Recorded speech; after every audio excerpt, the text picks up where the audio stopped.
Bonjour, nous sommes dans un parcours sur la prière de libération.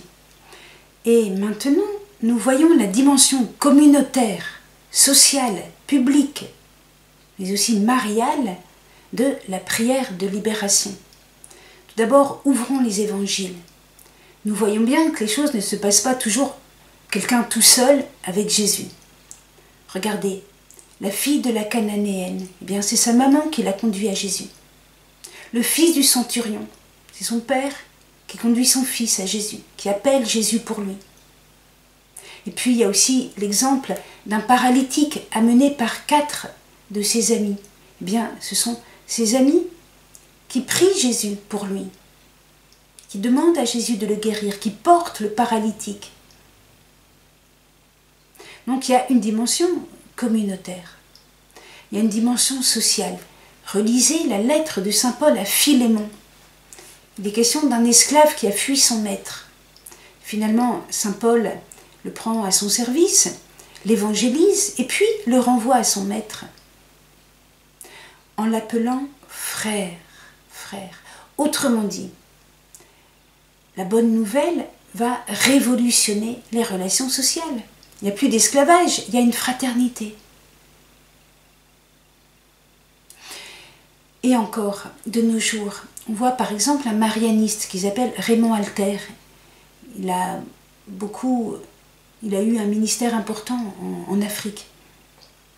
Eh bien, il soulignait toujours le lien entre la prière de libération et le contexte social,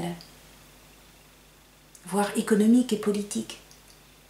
Vous savez, les anges, il n'y a pas seulement un ange pour chacun, l'ange gardien. Il y a aussi des anges pour toutes les réalités communautaires.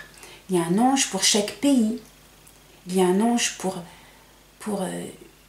chaque paroisse, pour une école, pour une entreprise, pour une région. Et alors, s'il y a des anges qui sont bons, il y a aussi des anges qui sont mauvais. Et donc, on ne fait pas seulement des exorcismes pour un individu, on fait aussi des prières de libération votives, c'est-à-dire une intercession pour une région ou pour une nation. Il ne faut pas être allergique aux mots nation. Dans l'Apocalypse, on voit bien que les nations sont conduites vers la cité céleste.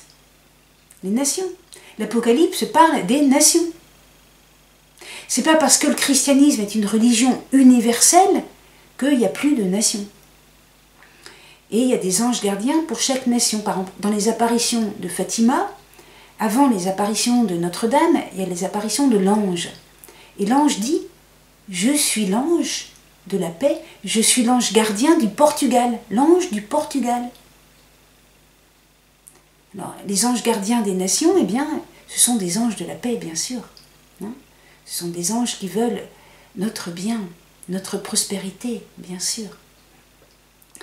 Ainsi donc, nous sommes invités à prier pour la libération non seulement d'un individu, nous-mêmes, ou notre fille, notre fils, mais aussi la libération de notre pays, pourquoi pas. Alors, on n'est pas tellement habitué à ça, hein, mais on peut y réfléchir. Vous savez que les évêques peuvent faire des prières votives pour une région, pour leur diocèse. Donc pour cela, nous allons réfléchir un peu.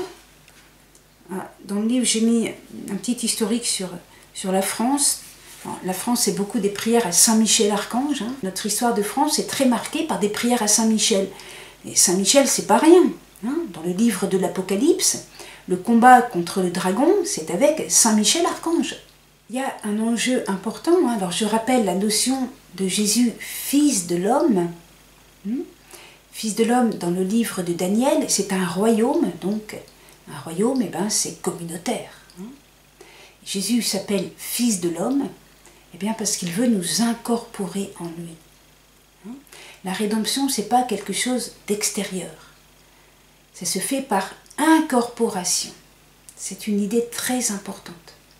Alors, quand un évêque ou toute une conférence épiscopale, c'est-à-dire tous les évêques d'un pays, pris pour une région ou un pays.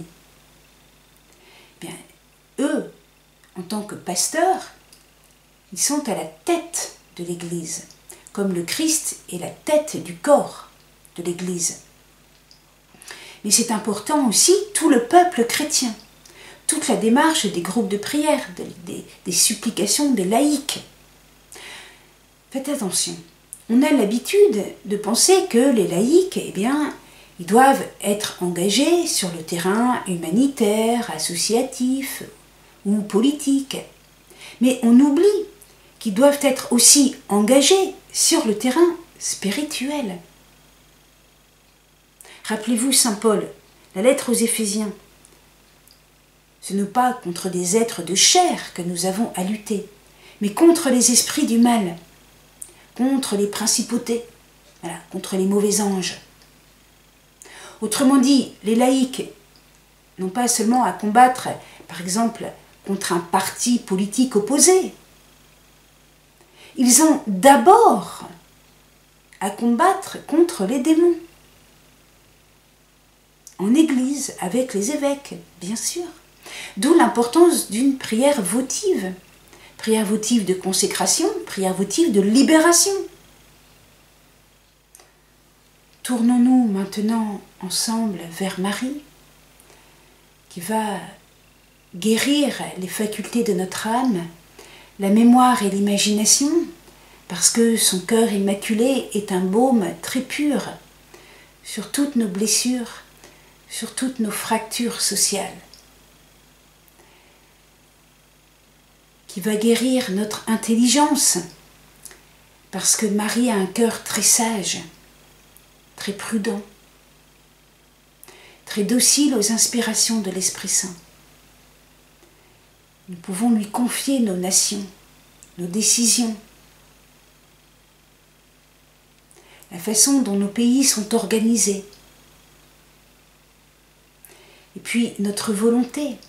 Marie a un cœur immaculé, plein d'amour, compatissant, fidèle à Dieu, avec une volonté qui a toujours une intention pure et droite, une intention parfaite.